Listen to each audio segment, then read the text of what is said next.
Merry Christmas, you filthy animal. And a Happy New Year.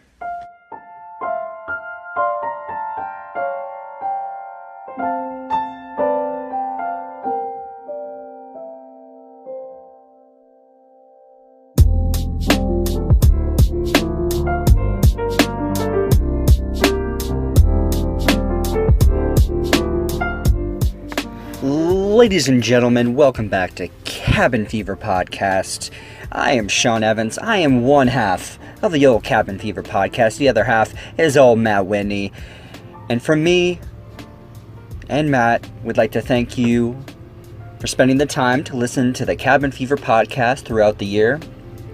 We're looking forward to 2018, having a great year, having a lot of adventures, and hopefully creating a fun, interesting podcast for you all to enjoy. So please, from the bottom of our hearts, thank you. I'd like to wish you a Merry Christmas, a Happy Hanukkah, the best Festivus that you can ever have, Kwanzaa, and if you're an atheist, I guess just enjoy the day. And everybody, I salute you, so please gather around the fire, get in front of that heater, or maybe it's a beautiful winter day in sunny San Diego and you could sit by the beach and enjoy a secret beer or a little cocktail on the down low.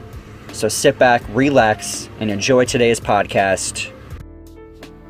And you could find Cabin Fever Podcast on all your podcasting platforms, iTunes, Stitcher, SoundCloud, all those amazing places. And you can also find us on Instagram and Twitter at Cabin Fever Pod. You can find myself at Sean Evans Photo, that's SeanEvans Please follow me on Instagram, and that's where you can follow me on my journey, doing the van traveling, and just my day-to-day life, enjoying the beauty that is San Diego. You can also find Matt Whitney at PackMatt or PackMattatat.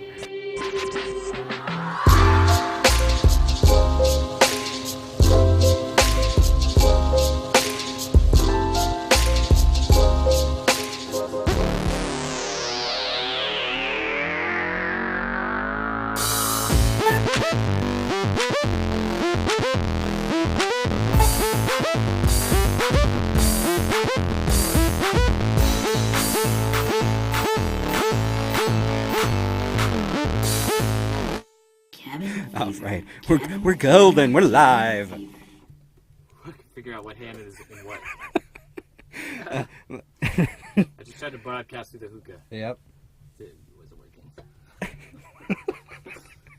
The look on your face too. It's like, oh, I just fucked up. Did you just see that? Oh. Yeah. And I swear, he is definitely not high. Nope. Stone cold sober. I'm not allowed. I'm so sorry for That's the you. only reason. You should have did something to kind of say goodbye to your weed smoking days, like a good send off until you come back, you come back into the fold. But that's the problem. When you're able to come back. I wasn't smoking leading up to the time when I couldn't. But that's what it is. It's when you know you can't do something that you really want it. That's so true. Yeah. Now when I catch wafts of it in the air, I'm just like, hello. Yeah, especially at all these concerts, there's always a little hint in the air eventually. Yeah. Especially when those key songs come on, you're like, oh, okay. Yeah. Where that? Yeah. The little tufts of smoke. Yeah. Above the crowd. So, yeah. All right. Well, we're back. Back in the van on Fiesta Island. Second van cast. Yeah, it was really nice earlier. It's getting a little cloudy, but hey, I mean, it's December. Yeah. What are you going to do? Yeah, the weather was actually it was still pretty nice, yeah. Today. Just, it's so nice that it's nice and cool out. Finally. Exactly, yeah. I'm like bundled up. My bike ride this morning, 46 degrees. Ooh, nippy. Morning, but it's not a big deal. Yeah.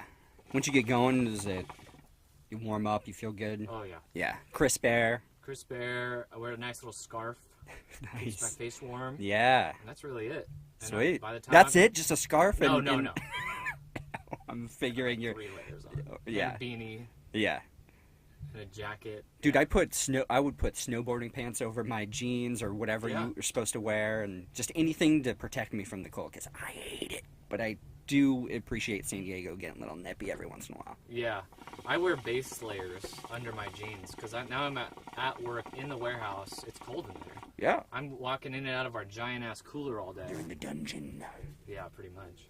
So, Nice. Yeah. Yeah. So Sean, Dude, we're 33. that's right. Last time we did a The podcast. holy age. Yeah, that's right. Before we were 32. We're young bucks, We didn't man. know It's anything. crazy. I feel Crazy. like I look back at that guy. I'm like, you're so dumb, dude. Oh yeah. Get with it. You're not even. Yeah, the holy age.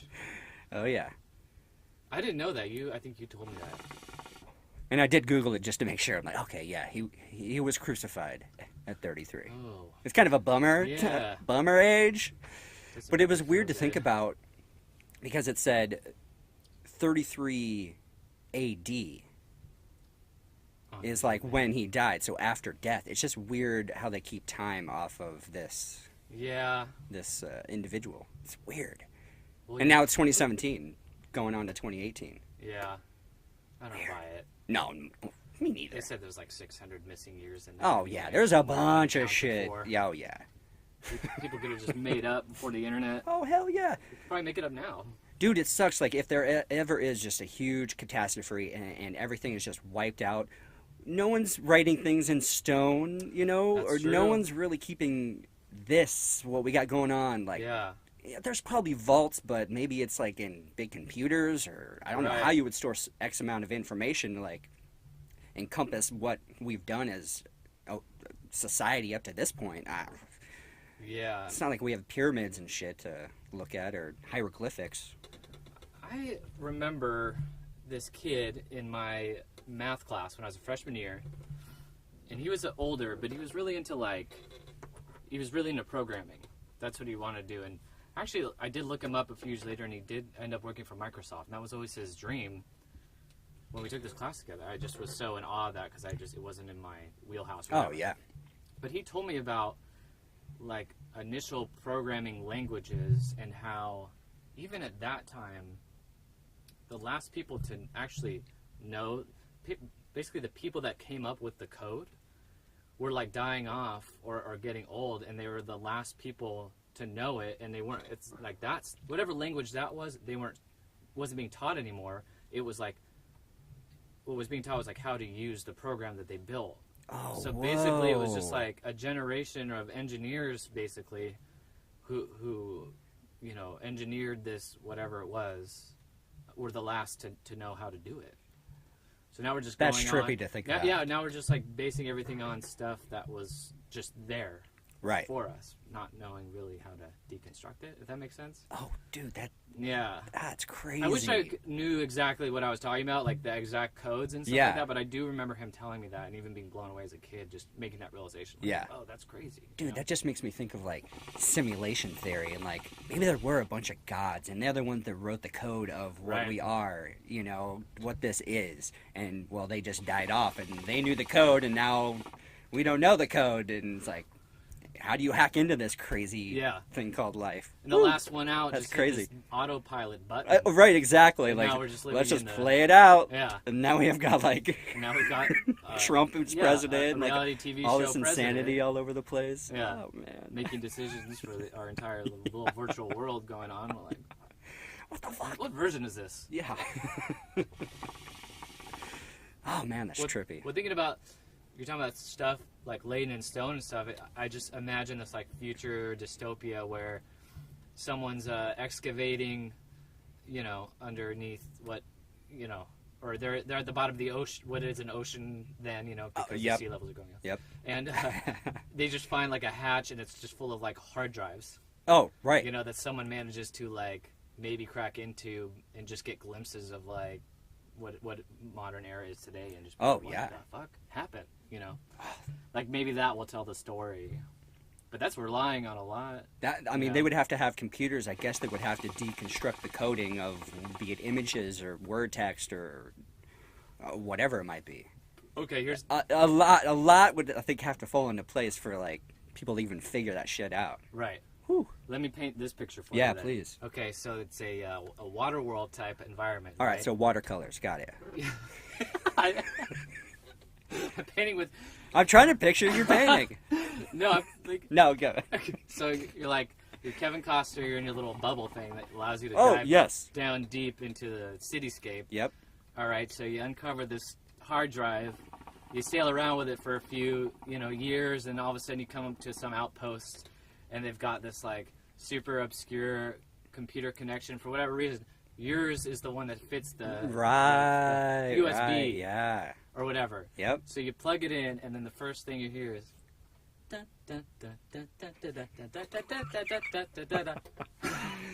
That's your whole. That's the whole landscape that you're going off of, and then the tall tales of the mustachioed plumber. Exactly. Whispering their way through the winds. He was a god. He defeated the turtles of their time. Those evil turtle people. And then he died, and then the plumbing got fucked up, and that's why Yeah. everything's underwater. You're making connections that, I think so. or at least writing some badass science fiction. Waterworld 2, basically. You just wrote Waterworld 2, bro. Get on it. It's just another saga of the Waterworld. That was probably Kevin Costner's dream. Oh, yeah. Lots of sagas taking place on this. I show, would have wanted that. I liked Waterworld. I was the right age at the right time to appreciate that movie. Yeah. I was of a similar age. Yes, you were. No, I loved that movie. I thought it was. I just remember even seeing previews of like, wow, the world is completely covered in water. Oh hell yeah. Let's watch this. That's all. I mean, Exactly. that's all you needed. Crazy. And I always wanted his badass boat. Yeah, the catamaran. Yeah, so sweet. It was fucking sick, and just the little Pirates Cove type thing he sailed into. And then all of a sudden he has gills. I remember in the movie as a kid being like somewhat disturbed at first. I was like, oh, he's a mutant? Like, I'm checking not out what I now. imagined Right, the yeah. movie going. Yeah. I had the same, not to veer off too much, but the first time I saw The Matrix, during the movie when you see that the premise of it is that they're all batteries locked in this like very fucked up system, I got so disturbed and disappointed in the movie. It like really took the rest of the movie for me to recover from it. Really? I was like, this is not the movie from the trailer that I saw, and it freaked me out. It really did. Like, it got to me. I was like, oh my god. So what were you expecting? More just I thought the cool fighting scenes and stuff? Yeah, well, obviously, like, that gets you, and it was the new cinematography, but I thought, and it was the story of this guy who's got these powers, but I thought that was kind of it. Like, we're gonna watch this guy who discovers he's got, like, pretty much superpowers, just take down this, I don't know, just take this shit down. Like, Oh, yeah. Or he was part of a computer program called the Matrix or whatever, and it was just like doing wild shit in it. But I didn't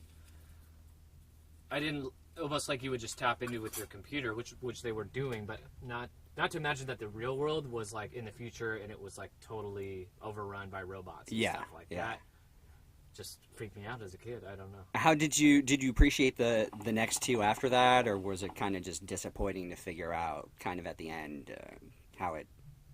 Yeah, I think Worked out. we just recently watched those other two movies, and they were okay. I don't know.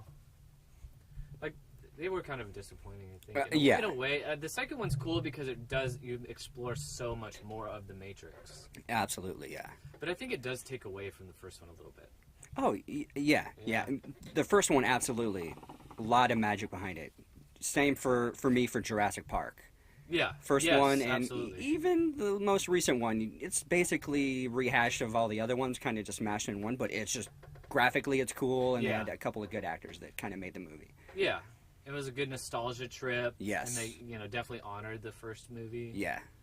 Yeah, but there was something, those first two, they were just the story was so sweet. Yeah. In its self-contained world, and Absolutely. You just hadn't seen anything like it. Crazy to think that The Matrix and Jurassic Park were only like 6 years apart. Oh, right. Yeah. Yeah. They seemed they were just so significant. I think they were just really ahead of their time for when they came out. When it comes to the graphics. Yeah. Because yeah, absolutely. I revisit Jurassic Park. I still think it looks great, and I've just like you. I've watched the Matrix, the trilogy, maybe like earlier this year, just in a row, kind of get like a feel for them. And yeah. There's definitely graphically, I think it gets better and better, and they got some really badass action scenes that they built that huge highway in the second one. Just for this crazy crash scenes. So they were actually doing it still, though. It wasn't completely all CGI, which a lot of movies are now. And it always takes me away. I'm like, I know most of this is CGI. It's so much better when it's just a little bit more live action. A little bit, throw some real cars in there, some real explosions and shit like that. So what do kids think when they see an older movie that was done with miniatures and stuff like that? Do they think, oh, that's just like cheesy? Probably, I guess. Yeah, probably like a lot of the movies like that Jim Henson had to play in with like those live action puppets, or even like that clay animation they would do back in the day. Like even in Indiana Jones when that dude's face is melting off. Right. It's all like weird claymation type CGI mixture. That's true. And I like it because of nostalgia, because you grew up with that type of graphics and that type of stuff going on. Right. But I definitely, when I was younger, I didn't like watching black and white movies, and some movies from the 70s. Right. Just because they just made movies different. The pacing was different. There was a bit more of story behind it. You know, the older movies. Yeah. And I was just younger. Now I go back and I'm like, oh, these are fucking good movies. I get why people enjoy these. Yeah. Yeah. Same thing. And I'm like, wow, there are so many films out there that I've never seen either that I'm like, I need to fucking And then you catch could up on tell this where shit. a lot of other movies have copied the pacing, or not the pacing, but like kind of the story structure and the character developments and things like that. And you're like, damn, like, certain movies are just key. They're integral to like developing. Obviously, like The Matrix was huge when it comes to fight scenes and slow motion fighting and all that stuff. Really, it's crazy. Yeah. Yeah, so influential and stuff like that. But yeah, that's so true. I was just thinking about that recently. Because I watched Die Hard the other day for the first time. And it was just it was like, the way it was done, it was like, almost you could say like, oh, I've seen this movie, because it was like a late 80s action movie. Right. But it was so well done, and it like took me back. Like I told my friend, I was like, this makes me want to watch Speed. Like it's just, and it was so much about the pacing. It wasn't just like a rushed plot.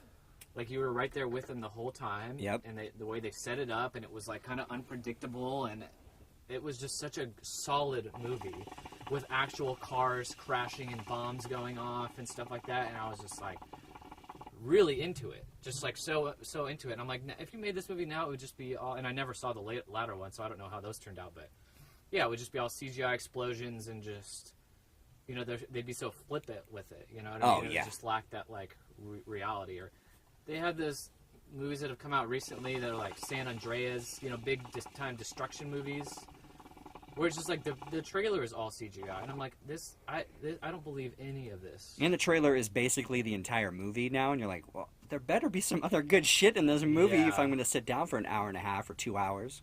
Yeah. So what's been the last... Have you seen Die Hard? Oh, absolutely. Yeah. It's been a while since I've seen it, but yeah, it's always in my list of fun action movies to like return to and rewatch. I just rewatched Total Recall with Arnold. Yeah.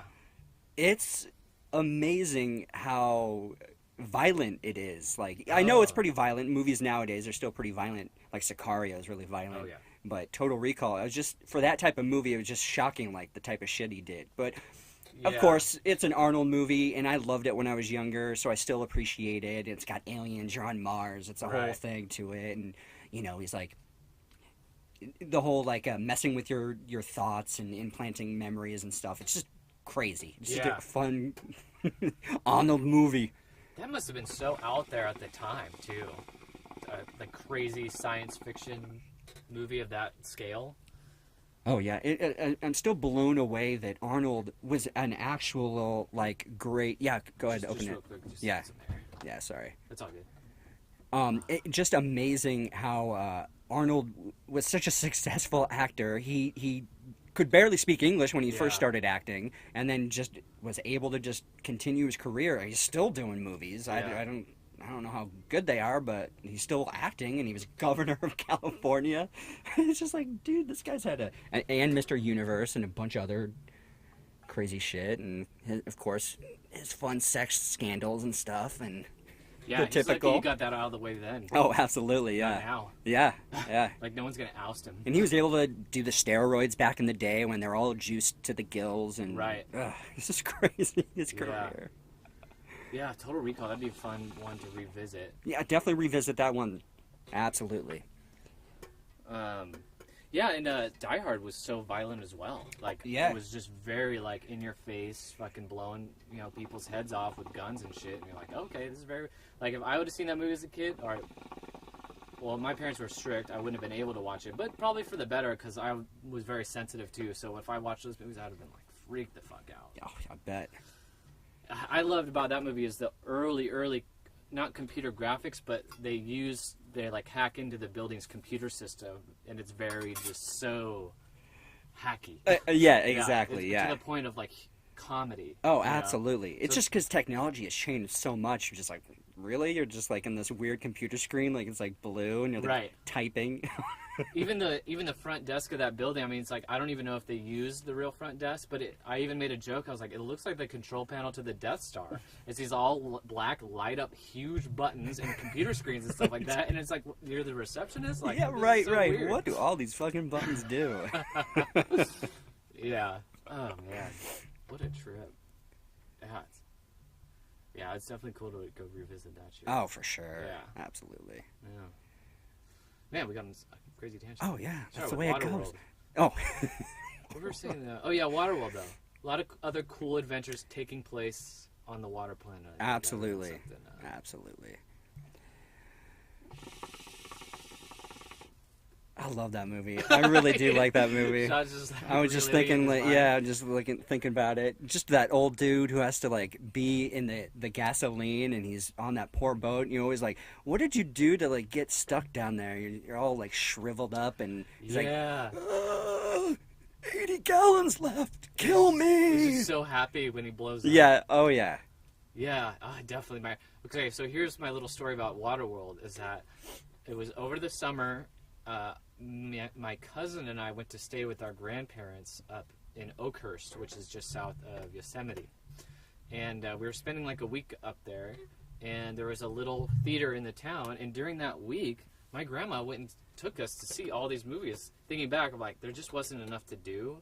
And my cousin and I were probably like 11 or 12 too, so we probably were getting bored a little easily. So we went to like the lake, we played the lake, I remember, and we would just go see all these movies. Well, one day she was like, all right, you guys want to go see a movie? And I was like, I really want to see Waterworld. Yeah, it just came out. So we go in, the three of us were watching Waterworld, and she made us leave. Oh no. Not that far into it. Oh I shit. forget what it was. It was him peeing in the bottle. You're out. It was when she takes her clothes off. Remember, she offers herself. Oh, that's to right. him. Yeah. Yeah. And even as a kid, I was there with my grandma and my cousin, who's her girl. Right. And I was just like, oh, I did not know this was in the movie. Oh, I yeah, wouldn't have yeah. suggested it. I'm still weird, like being with my parents if like a nude scene or something comes on. I'm like, all right, here we go. Yeah, exactly. Yeah. So we had to leave, and I was like, I was more embarrassed. It's PG-13. They're not Yeah. going to show nudity. Yeah. At least not the good stuff. Yeah. Very, very subtle. Some side boob. Yeah. But I think I was more, just embarrassed that I had picked the movie, and then now we're leaving. And then also just like, what happens? Exactly. Like, I don't know when I did get to see it. That's so funny. If you still had never seen Waterworld. I just know up to that part. Yeah, exactly. was Pretty good pretty movie as far as I know. People just living on water. Yeah. Pretty cool. I'm pretty sure those two ended up together, and yeah. Lived happily ever after. Definitely no withered old men died. Yeah, who knows? Yeah, it was basically it was like Mad Max on the water. You know, you got these Right. smokers. They're crazy. I don't know why it keeps coming out. And that's the hookah hose, everybody. Hello. Hey da.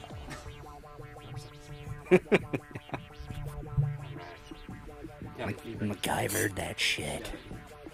some must on Cabin Fever. Mm-hmm. You mean our fat bong rips? We do every 30 to 15 seconds. Just get progressively stoned. Getting ripped. Ripped. All right, dude. Let's talk about your birthday night. All right. Rezz.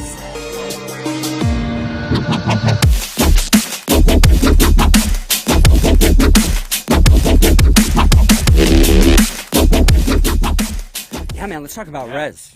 Yeah. All right, first off, it's your birthday night, so it was fun to have a cool event like that to go to, even though I know you sacrificed and gave up Star Wars opening night. Yeah. Yeah, it was fun.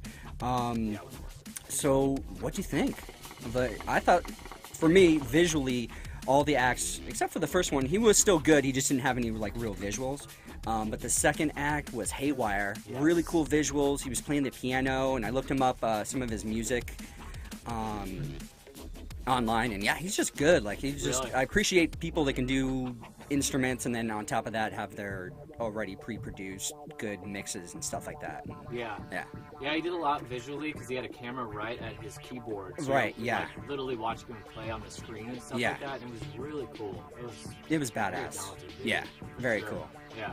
And his set was, I liked his set because it just kept, it's what you want out of a long set. It just kept progressively just getting better and better and more hyped and more intense and Yeah. stuff as it went. It was just like Great build-up. By the end, it was just like, I was just really into it. It was amazing. Oh, hell yeah.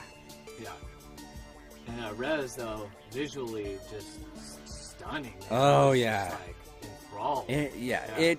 She puts on a great visual, trippy, just psychedelic type of performance. Definitely it fits the type of music. I don't even know I'm still trying to figure out the whole EDM, the subgenres of all the different music, Yeah. hardstyle, dubstep, trance, and all this different stuff. And I thought one thing was the other, and I'm like, oh, I'm going on Reddit. I'm like, oh, I guess that's not that. Okay. Right. So I'm like, do these people even know what the fuck they're talking about on Reddit? Yeah, right. Yeah, it's I don't know. I don't know what to call it. It's just good. It was Yeah. it's definitely different than, let's say, Alice in Wonderland or San Holo, but it was badass. And the mix she did, Rage Against the Machine. Oh, that was cool. Oh my That was god. killer.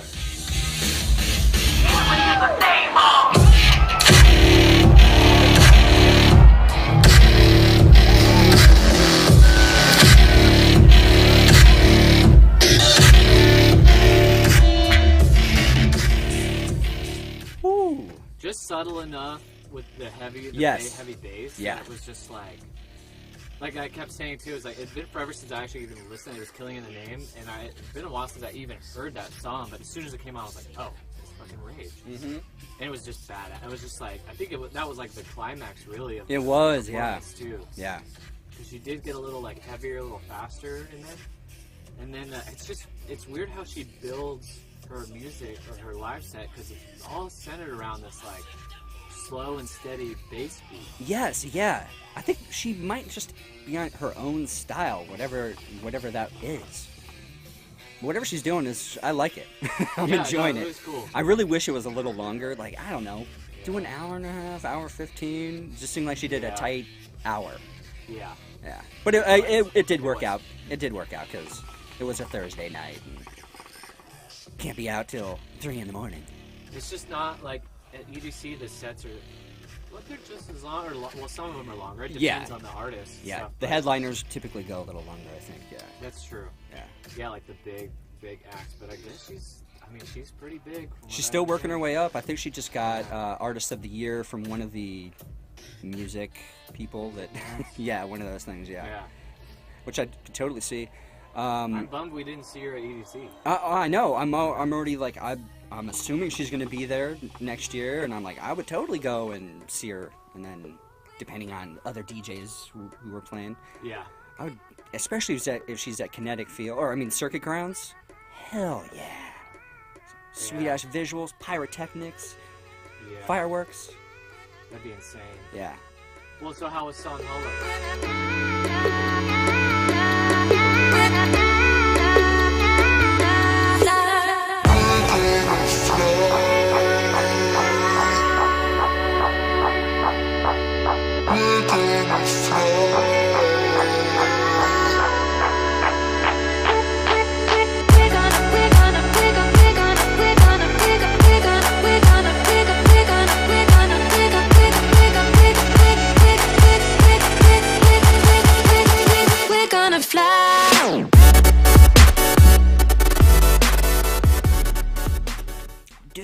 San Holo was great. I really wish you were there.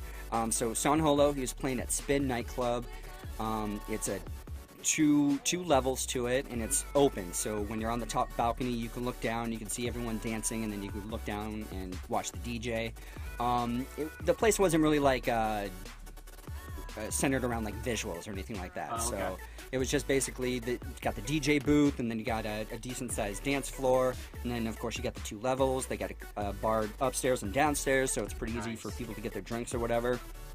And it was just an all around fun time. And did we catch the tail end of San Holo, or did we miss him completely? Oh no, I just watched his live set like a bunch of times on YouTube, so I think I feel like I saw him at EDC. We saw the last bit of his set. Okay, that's what I thought. First night, we basically walked into his set. That's right, Cosmic yeah. Meadow. Yeah, Cosmic Meadow, that's right. Yeah, and I only know because Kylan was into him, and she was like, "Oh no, it's the end." Yeah. I mean, we saw maybe like 15 minutes of it. Yeah, for me, a good enough amount. I'm like, wow, this dude's good. I'm gonna have to check him out. And then I've just downloaded a bunch of his music, different mixes, and different collabs he's done with other DJs, and I listen to him all the time now. So where have you been going to download his music? Usually I'll go on YouTube, check him out, and then sometimes if I'm feeling good, I'll go on iTunes and purchase an album, and they're usually like $3, $5 or something. Cool. So you get like, they typically have like 5 or 6 songs on. They're not actually pressing albums or anything like that, right. but it's all digital albums, so Right. they can only charge so much. But yeah, I'll go on there, buy their album, and then just start listening the hell out of their songs, and if I like them, and sometimes I'll download some of their live sets, which typically are really good. Like, Yeah. not just San Holo, but any DJ, they're mixing all the other songs, and they're making it a little bit different, which is great. Yeah, those live sets are Great to work out to, or Oh, God, just go on a yes. bike ride, or just clean, or do whatever. Because it's Yeah. just a sustained, long, usually like an hour set or something like that. yeah. But yeah, man, he was really, really good. The first 2 DJs were also pretty good. There was Just a Gent and Drolo. Just a Gent's a British dude, and I think Drolo is also from the same country that San Holo is from, the Netherlands or somewhere out there. Isn't Drolo playing New Year's Eve too? Yes, yeah, they'll be there. Yeah, that's Yeah. it. Yeah, Cool. yeah. So yeah, we'll probably see him again. I'm pretty sure they're playing our night, Yeah. the actual New Year's Eve. Badass. Yeah. Yeah, man, I would definitely see San Holo again. Really, really good. I was hoping, because he's been touring around, and he's been playing, like, a lot of electric guitar, like, Oh, really? throughout his set. Probably not throughout his entire set, but he'll Yeah. come out and do a couple of songs with his electric guitar. And I was hoping he was going to do that, but maybe Spin just didn't have the equipment or the setup for him to play or whatever, so... Totally. But it was still really fun to see him, and then so I think he came on around like 1 in the morning or something like that, and then played until 2, and then that was the headset. I'm like, what the fuck? Matt's beard just fell off. He played until like 2:15, and then I guess the house DJ came on, and he was playing more like I guess house music I would have thought like music that would be played at Cosmic or what's Neon it? Gardens? Neon Gardens, yeah, Neon Gardens.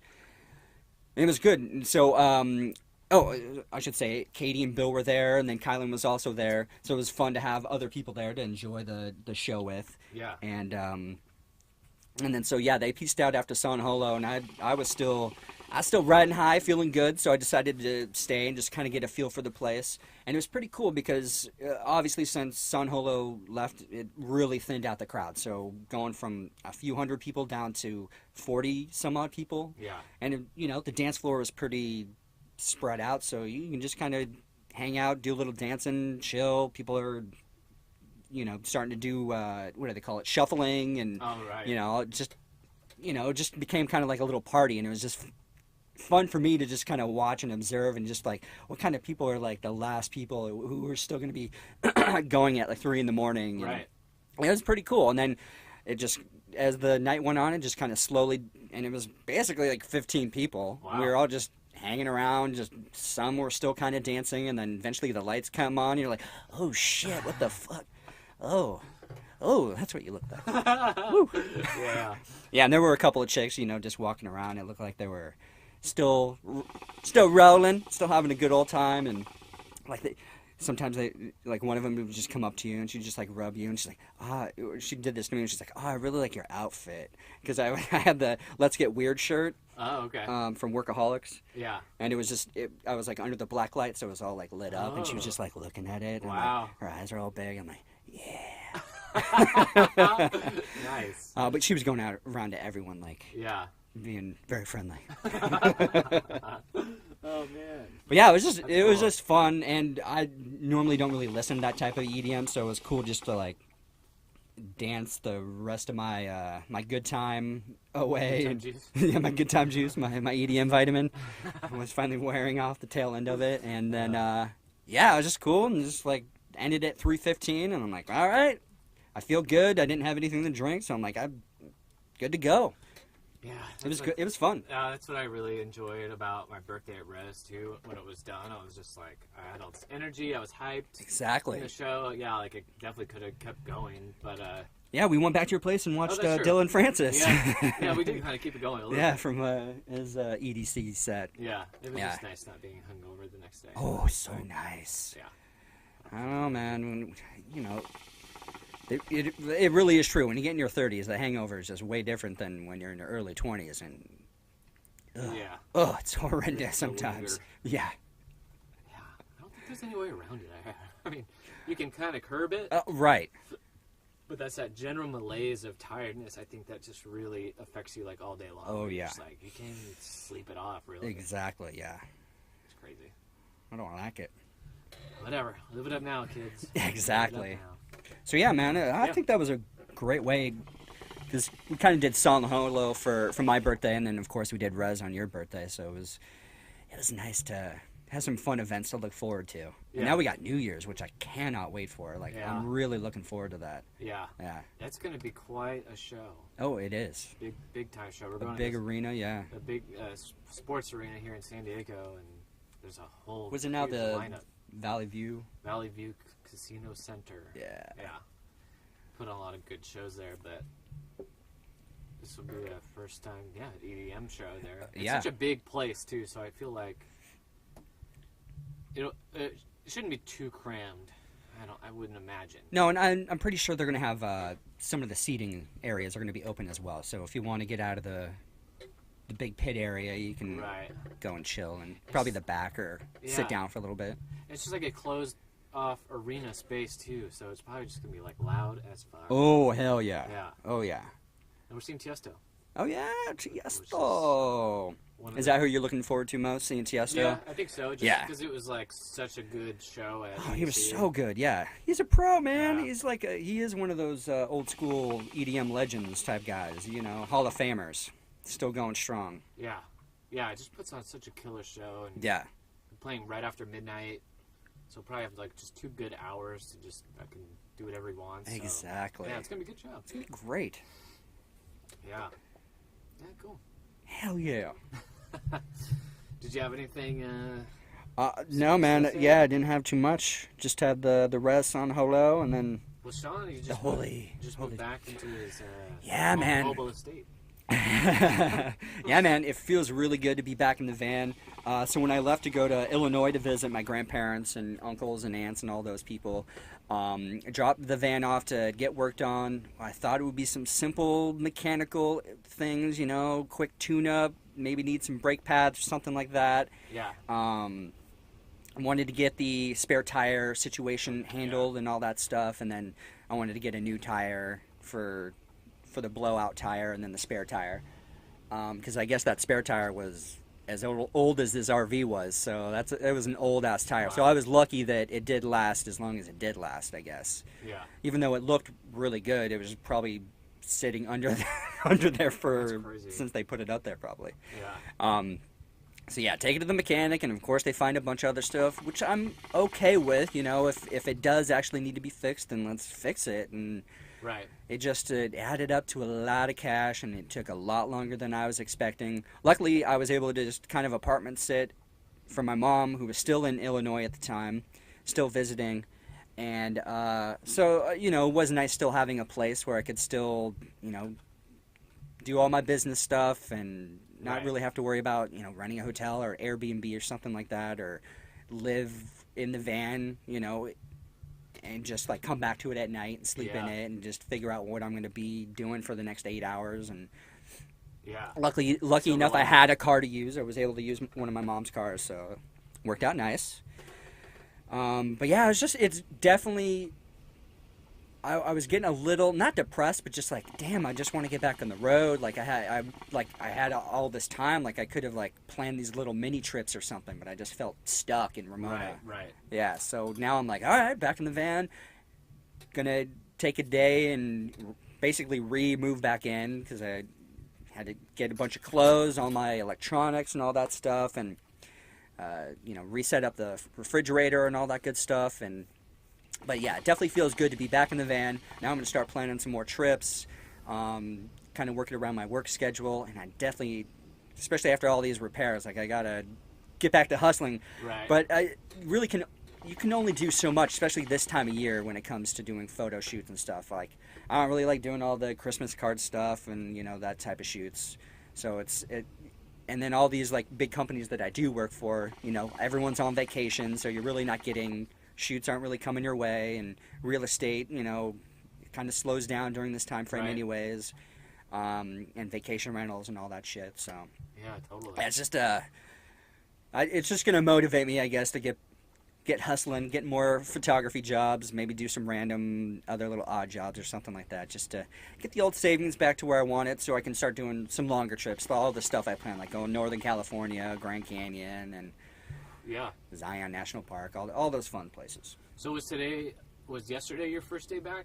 Yeah, I got the van back yesterday. So okay. So how's she running? Could you tell? She's running really good. Yeah. She does. It definitely seems to be running a lot smoother.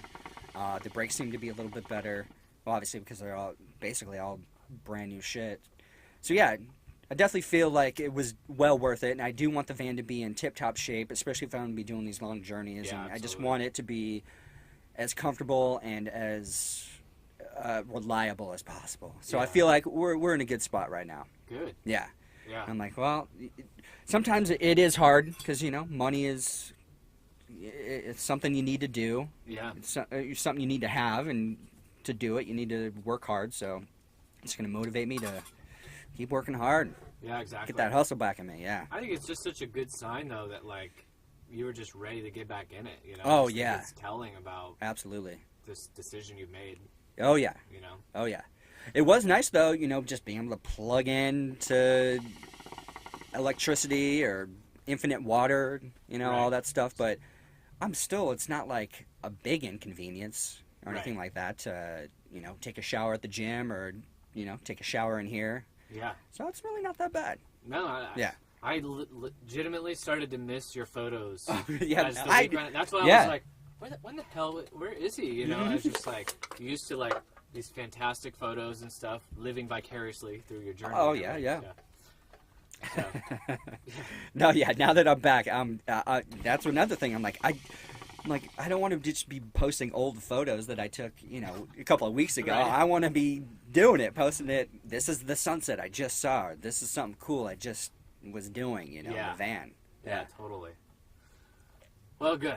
I hope, I hope, things pick up in the new year, which I'm sure they will. Mm-hmm. What's it going to be, though? What's going to be your first journey, you think? Have you thought about it, or?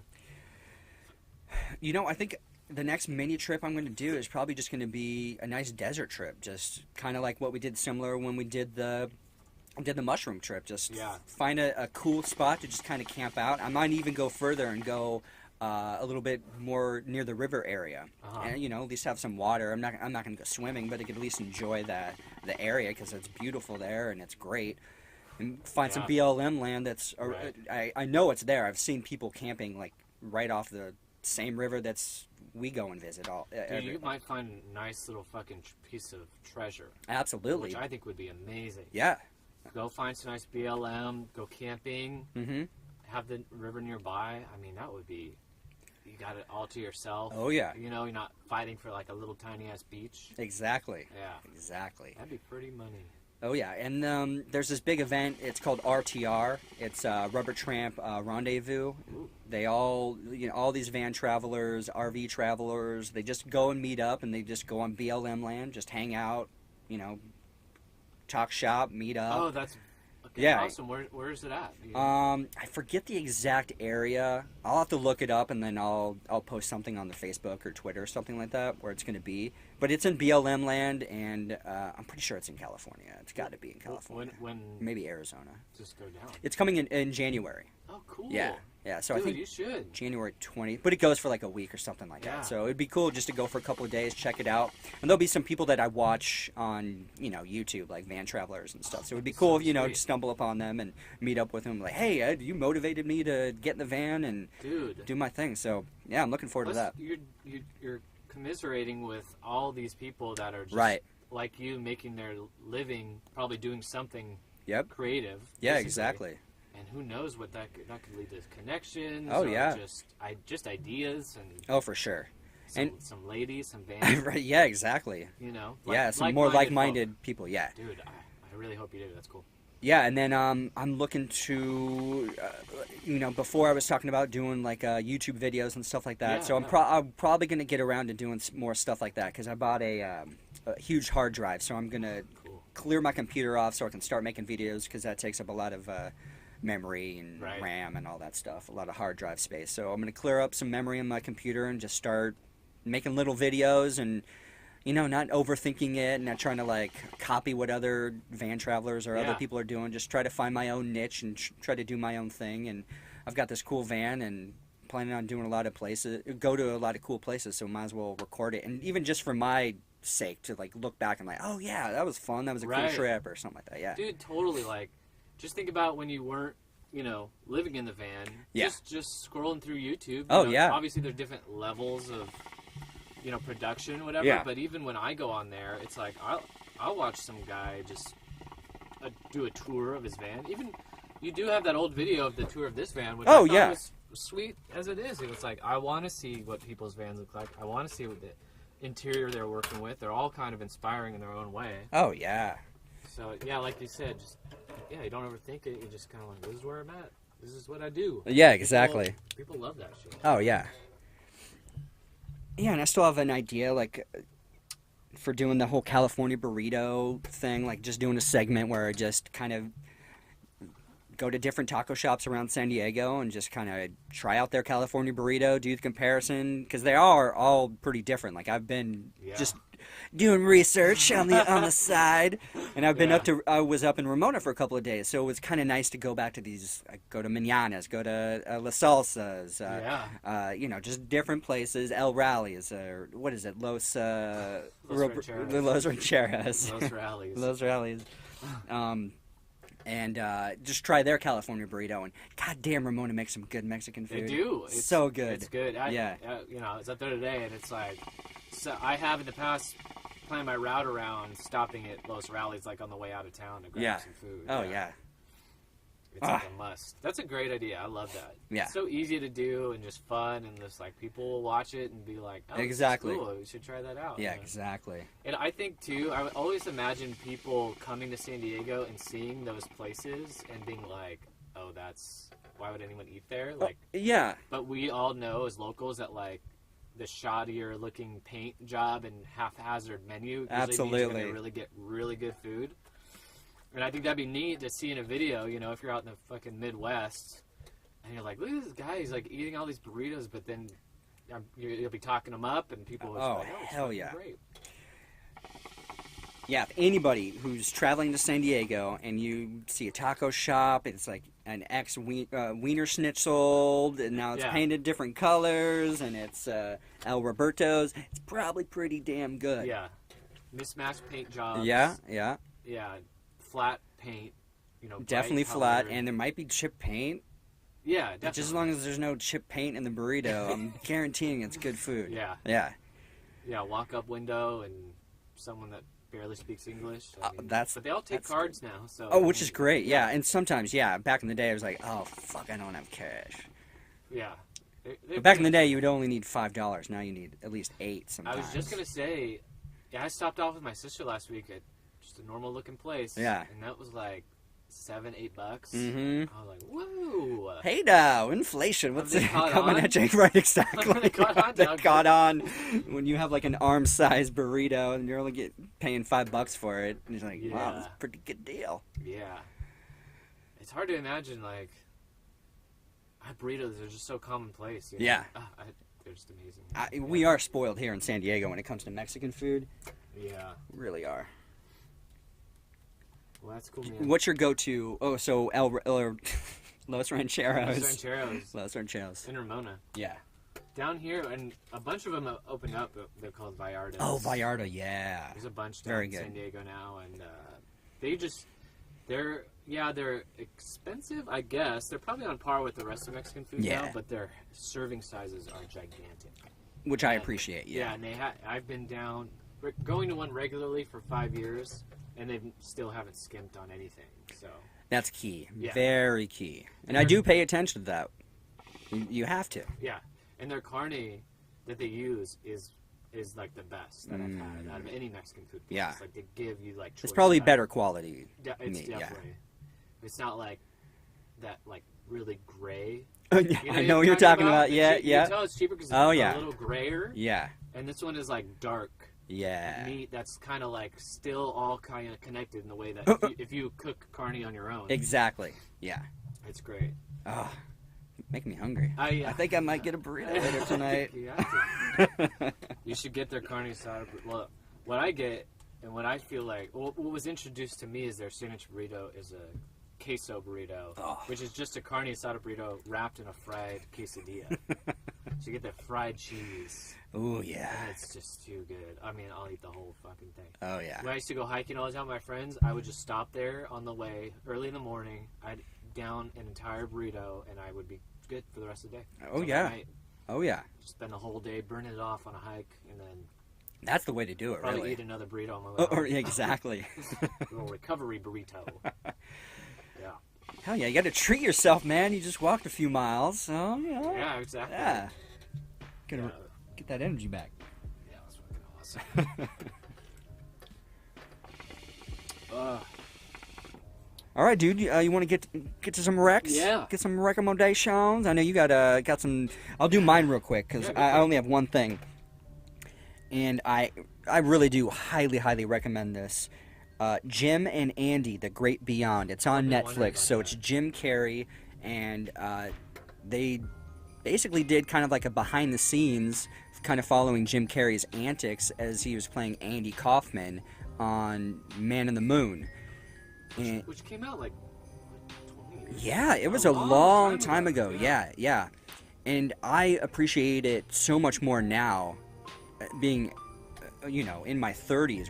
Like, I rewatched the movie even before I watched this documentary, and I'm like, damn, Jim Carrey fucking killed this part. It's just because he wasn't Ace Ventura to me at that time when that movie came out. Right. It wasn't Ace Ventura. It wasn't like these other zany, crazy movies that character or The Mask or something like that. It was more of a serious thing. Right. But he really did a great job. Yeah. So rewatch the movie and then definitely watch this documentary. Like, it is really good. Like, blew me away. And just I watched the trailer so and I good. almost got uncomfortable watching it. Oh, so I've really? kind of Okay. stayed away from it. All right. But I've now on other podcasts they've been talking about it too. Yeah. So I definitely recommend it. Really good. Yeah, Jim Carrey is just really a fascinating human being, and it just seems like now he's just kind of, I don't know, did some edibles or did some psychedelics or has really done some deep mental figuring himself out type of thing. He just seems like he's got his shit together, and he's just very focused and. Yeah, I mean, he's still one of the greats. He really has. He really has. But yeah, when he does start touching on that kind of stuff, I love it so much because he was such an inspiration when I was a kid. Oh, yeah. Just such a big influence, and now it's like I've kind of done these like self-evaluative kind of things as well, and to have one of your idols just kind of like reflect that almost. It's like his attitude is like really just like, oh, I'm fucking done with this Hollywood bullshit. Like, yeah. It's not true happiness. I've got I made so much money, and I, obviously wasn't fulfilling to him. And right. It's just the way he kind of speaks out about it now. yeah, people are like, oh, he's like crazy during his interview and stuff. It's like, he's just not giving a fuck, dude. Exactly. He doesn't give a shit about your interview or anything like that. Yeah, you know? think about how many pointless, dumb interviews he's given where they're just asking, you know, they'll ask 5 questions or whatever, and it's the same fucking 5 questions over and over, the same regurgitated bullshit, and he's been doing that for years and years. And he's a comedian, like, he's finally, like, playing with the absurdity of it all, because it really is. It's really silly. Great way to put it. Yeah. Yeah. And I know he executive produces that show. It's like a Showtime show called I'm Dying Up Here. And it's about the comedy store. Yeah. Yeah, and I really want to check that out. Me too, I've yeah. heard a lot of people talk about it, say it's pretty damn good. Oh, yeah. So. Is that Mark Maron? Is he writing it or something, or is he at least acting in it or something? Maybe it's all comics. Yeah, from it's what I all okay. understand. All right. Yeah, and they're all playing like the likeness of like real people, like Right. Shore and stuff. Oh, and I also want to recommend, excuse me, Pauly Shore was on Your Mom's House with Tom Segura and Christina Pazynski. Really cool, fun interview. And he does kind of touch base on he definitely talks about the Comedy Store because he grew up there. His mom is Mitzi Shore. She ran the Comedy Store forever. They owned the Comedy Store. And there's a lot of crazy stories. And it's just, the Comedy Store is a fascinating hub for crazy individuals that make you laugh and make you think. And it's pretty insane. On that, and I highly recommend that interview as well. And what I loved about that interview was like, I just kind of forgot how fucking big Pauly Shore was. Weezer? Just a part of our childhood, really. Yeah. Oh, he really was. Yeah, I would watch MTV, his whole Spring Break thing, and you're just like watching this crazy character, Biodome, and the Army Now, Son-in-Law, all these crazy movies. Yeah. Encino Man. Encino Man. Yeah. Jury Duty. Yeah. He was in a Goofy movie. That's right. Yeah. It's the Leaning Tower of Cheesa. That's right. Yeah. I loved it. So good.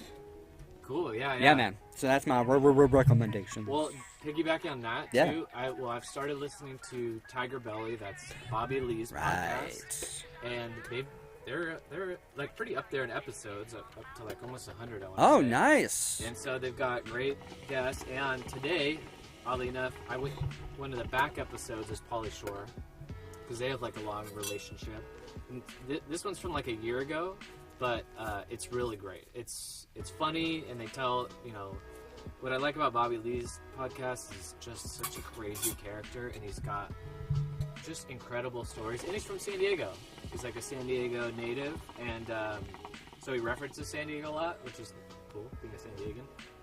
And every guest he has on, he has a great one with Ari Shaffir, and they have like a long-standing feud that they get fully into.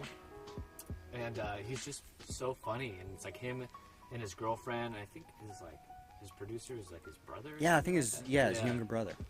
And he's just a man of like really great stories. So I've been really enjoying that. I have a lot of podcast recommendations. I've been branching out a little bit.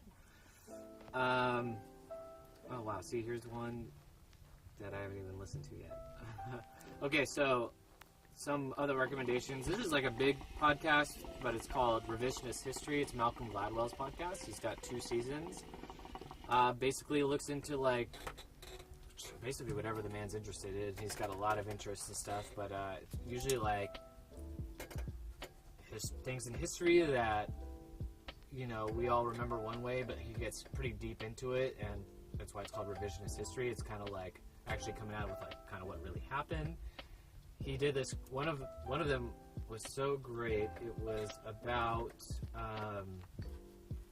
golf courses. Oh, nice. And he hates golf, and he really gets in deep to why basically rich white people love golfing so much, and how extreme their love for golf is that they've basically rewritten tax codes. So golf courses only pay like 1% of their property tax, and they are gigantic pieces of property. He said if he broke down, he's a data guy. If you ever read his books, he just looks at data and like really breaks it down for you. And he said that in order to play a comfortable game of golf, there's only about 70 golfers that use a course during the given day. And then he did the math to basically how big the golf course is compared to one player, and how much space they're getting, even with like 72 players on the. So he said if you compare that to basketball, if basketball players required the same amount of space to play basketball, then each player on the court would need about 30 acres to themselves. Whoa! So that, it gives you a lot of perspective on and then golf courses are so commonplace. You don't think about how fucking big they are. And just how much time, it seems obvious, but it's just like, wow, that's just a fuck ton of property that could be like, I'm going to hate on golf too. I played golf a little bit. It is fun and everything, but it's just like, god damn. That is such a rich man's game. Oh, absolutely. And he's open about it. He's like, I hate golf. And this is why. This is the scientific backing on why, And, living here in San Diego and California, it takes a lot of water to keep that motherfucker green. And they're getting loopholes, getting a bunch of water, siphoning it off of poor people or something. I didn't see a lot of barren, dying golf courses during our drought over the past few years at all. No. Yeah. Oh, come to find out, they're only paying 1% of property tax. And how many courses do you need? Yeah. Let's have one, put that in the rich neighborhood, maybe a public course for us poor folk that want to hit the links every once in a while. I do like golf, but it really is a rich person sport. It costs a lot for clubs, costs some, teeing off cost money, all that shit. He was profiling a golf course in Beverly Hills that you have to belong to the club. It costs $250,000 to join. Oh my god! And just because you have that money too doesn't mean you can join either. You have to be invited and left. Chosen. Yeah. So there you go. Damn. So that's revisionist history. And then Tiger Belly was the other one. You know what? I think I hate golf now. He convinced me. Yeah, just listen to that whole episode. You got me. No, I'm definitely gonna check him out. I wrote him down. Yeah. And then there was one other one that is completely on the other spectrum. A guy that loves golf. Golfing's Great podcast. Okay, it's called... Oh, shit. Sorry. Hang in there, people. Edit this out. Edit. No Such Thing as a Fish. So this is a podcast, and I'm pretty new to it, but it takes place... It's a panel of hosts from Great Britain. It's from Europe. And it's 3 or 4 people, and a lot of their shows are done live. Oh, okay. So it must be a really big podcast. But basically, in each episode, everyone comes to the table with a random fact, and they just basically just start time out. Like, did you know? What was it? Calvin Coolidge rode a robotic horse around the White House, So anyway, one person says the fact, but then they've all researched all the facts ahead of time. So then they piggyback almost like popcorn style on. It just goes down a rabbit hole. Okay. Did you know this about Calvin Coolidge, which would lead to another fact? Oh, did you know this about? And he never slept. No, he always slept rather. He was always sleeping, and then they go into facts about sleeping, and it works in just a tangent. Nice. And then eventually and they're all talking and joking and stuff, and then eventually they just move on to the next person who just starts it all over again with something completely different. Wow. Who are these guys? Are they comedians over there? No are they just dudes? Wow, that's a cool premise. I like that. It's fun. Yeah. Their live shows, they're just funny. There's an added, element of humor because right. they're kind of responding to the audience a little bit. Yeah. And they're about 45 minutes long, and they're just super engaging and just fun. Just a fun time to listen to. Yeah, what was the title again? It's called No Such Thing as a Fish.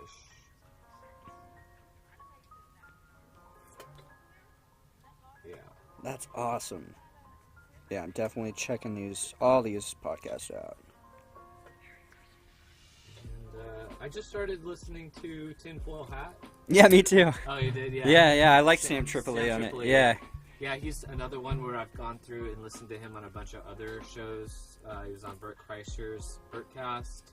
He was on Tiger Belly. I'm sure he's been on a lot more. Oh, yeah. But he's a funny guy. I really appreciate his kind of aggressive style of humor. It's just a nice relief, I think, and just different. Oh, for sure.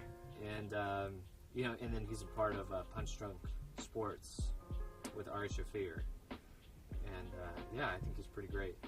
And I think that's about it. Nice. Yeah.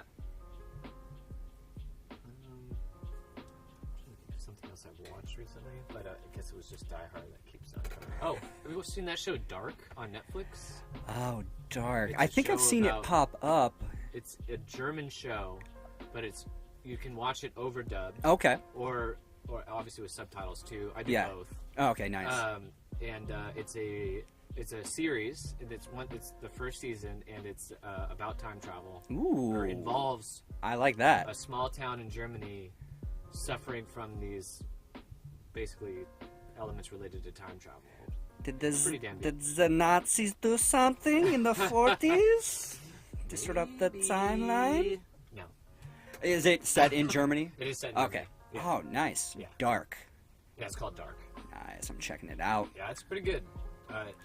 You definitely get sucked in. It's like a pretty unique take too on Is it weird with the overdubbing, like them speaking English and then they're saying It's German, not- obviously? It's not weird to me. Yeah. But what I noticed after a while was like, oh, it's hard for people dubbing to convey, I think, what the emotion is. So I did switch back for an episode, watch it in German, and just read the subtitles. 'Cause Yeah. I read subtitles anyway. Right. And so that was definitely... I feel like I should have done that from the beginning. But Yeah. to each their own. Right, It's yeah. definitely like you can just sense the emotion a lot more when they're... Oh, for sure. Versus the dubbing. Oh, yeah. And the dubbing and the subtitles were made by different people, Oh, so they don't always match up. right, yeah. Which is, it's not that big of a deal. Yeah. That's just me being nitpicky. Yeah. You know, it's like the first time though Netflix has like had a original show that was like in another language, so that was kind of cool. Oh, that's badass. And the actors are great though too. Yeah. Nice. Yeah. There you go. Sweet. That's all I got. Merry Christmas. Oh, that's right, everybody. Yeah, Merry Christmas. Cabin Fever to you. To you and yours. Yeah, and hopefully, if we don't, we'll see you next year. But Oh, absolutely, yeah. Yeah, maybe we'll do a podcast before, should wrap up the year. yeah, we should. Maybe, maybe a day or two beforehand, yeah. Make some, We'll have a special guest on ooh, yes. visiting. Mystery guest. Bird eater. Okay. Waterworld 2. Actually, Lucy, my trouble is Christmas. I just don't understand it. Instead of feeling happy, I feel sort of let down. I know how you feel about all this Christmas business, getting depressed and all that. It happens to me every year.